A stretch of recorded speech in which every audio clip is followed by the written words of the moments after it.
حضرت ابراہیم بن ادہم رحمۃ اللہ علیہ کی بارگاہ میں ایک شخص آیا اور اس نے آ کر کہا، حضور مجھے کوئی ایسا طریقہ، ایسا راستہ، کوئی ایسی چیز مجھے بتا دیجئے کہ میں گناہ کروں لیکن میری پکڑ نہ ہو، میں گناہ کرتا رہوں لیکن میری کوئی گرفت نہ ہو، میں گناہ کروں لیکن مجھے سزا نہ ملے۔ حضرت ابراہیم بن ادہم رحمۃ اللہ علیہ نے ارشاد فرمایا، اے بندہ تو 5 شرط میری مان لے، تو اگر گناہ کرے گا تیری کوئی پکڑ نہ ہوگی، تو گناہ کرے گا تیری کوئی گرفت نہ ہوگی، تو گناہ کرے گا لیکن تجھے کوئی سزا نہ ملے گی، میری 5 شرطوں کو اگر تو قبول کر لے گا۔ اس نے کہا، حضور آپ اپنی شرطیں بیان کریں۔ حضرت ابراہیم بن ادہم نے فرمایا، جب تو گناہ کرے، جب تو اللہ کی نافرمانی کرے تو اس کا دیا ہوا رزق مت کھانا، جو تیرا دل چاہے وہ کرنا، جتنا گناہ چاہے اتنا کرنا، تیری کوئی گرفت نہیں ہو سکتی، تیری کوئی پکڑ نہیں ہو سکتی۔ اس نے کہا، حضور یہ کیسے ممکن ہو سکتا ہے؟ رزق کا دینے والا تو اللہ ہے۔ وَمَا مِن دَابَّةٍ فِي الْأَرْضِ إِلَّا عَلَى اللَّهِ رِزْقُهَا، ہر ایک کو اللہ ہی رزق عطا فرمانے والا ہے۔ إِنَّ اللَّهَ يَرْزُقُ مَن يَشَاءُ بِغَيْرِ حساب، بے شک اللہ جسے چاہتا ہے بے حساب رزق دیتا ہے، تو وہی رزق کا مالک ہے، وہی رزق دینے والا ہے۔ یہ کیسے ممکن ہو سکتا ہے کہ کسی اور کا دیا ہوا رزق میں کھاؤں؟ یہ کیسے ممکن ہو سکتا ہے کہ کسی اور کا دیا ہوا رزق میں کھاؤں؟ حضرت ابراہیم بن ادہم نے فرمایا، تو پھر یہ کیسے ممکن ہے کہ تو رزق بھی اس کا کھائے اور نافرمانی بھی اس کی کرے؟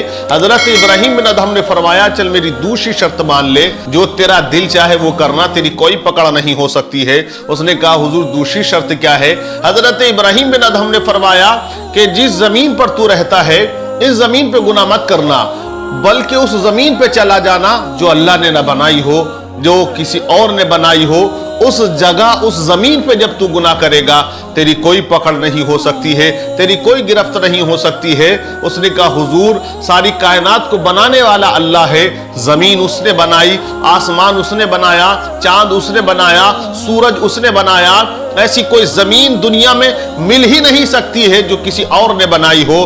ہر ایک شے کو بنانے والا اللہ ہے۔ ان اللہ علی کل شیء قدیر، بے شک اللہ ہر چیز پر قدرت رکھتا ہے، اسی نے ساری کائنات کو وجود بخشا ہے۔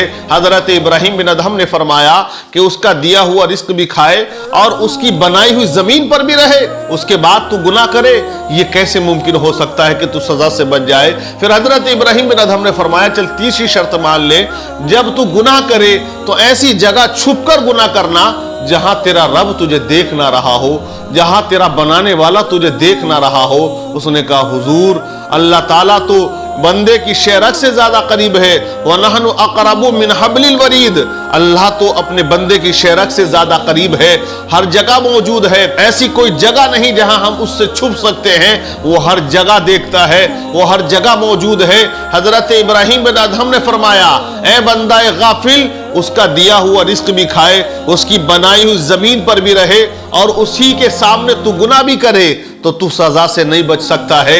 یہ کیسے ممکن ہو سکتا ہے تو سزا سے بچے؟ پھر آپ نے فرمایا، چل میری چوتھی شرط مان لے، جب تیری روح نکالنے والا فرشتہ آئے اور وہ تیری روح کو قبض کرنے لگے تو اس سے کہنا ہے، فرشتے ٹھہر جا، اے فرشتے رک جا، اے فرشتے ٹھہر، میں ذرا توبہ کر لوں، پہلے میں توبہ کر لوں، اس کے بعد تو میری روح کو قبض کر لینا۔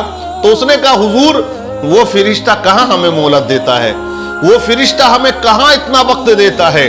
جب موت کا فرشتہ آتا ہے تو وقت مقررہ پر وہ روح کو قبض کرتا ہے اور روح کو نکال کر لے جاتا ہے، وہ بالکل کسی کی سنتا نہیں ہے۔ آپ نے فرمایا، اے غافل انسان، کہ اللہ کا دیا ہوا رزق بھی کھائے اور اس کی بنائی ہوئی زمین پر بھی رہے اور اسی کی نگاہوں کے سامنے تو گناہ بھی کرے، اس کی نافرمانی بھی کرے، جب موت کا فرشتہ آئے وہ تیری ایک نہیں سنے گا تو تجھے کم مناسب ہے تو گناہ کرے، اس کی نافرمانی مت کر بلکہ اس کی فرما برداری کر کے اپنی زندگی گزار دے۔ آپ نے فرمایا، چل 5ویں شرط مان لے کہ جب قیامت کا دن ہوگا اور فرشتے تجھے جہنم کی طرف لے کر جائیں گے تو تو ان سے منع کر دینا کہ میں جہنم میں نہیں جاؤں گا، میں جہنم میں نہیں جاؤں گا، اے فرشتوں مجھے جہنم میں لے کر مت جائیے۔ تو حضرات وہ انسان کہتا ہے،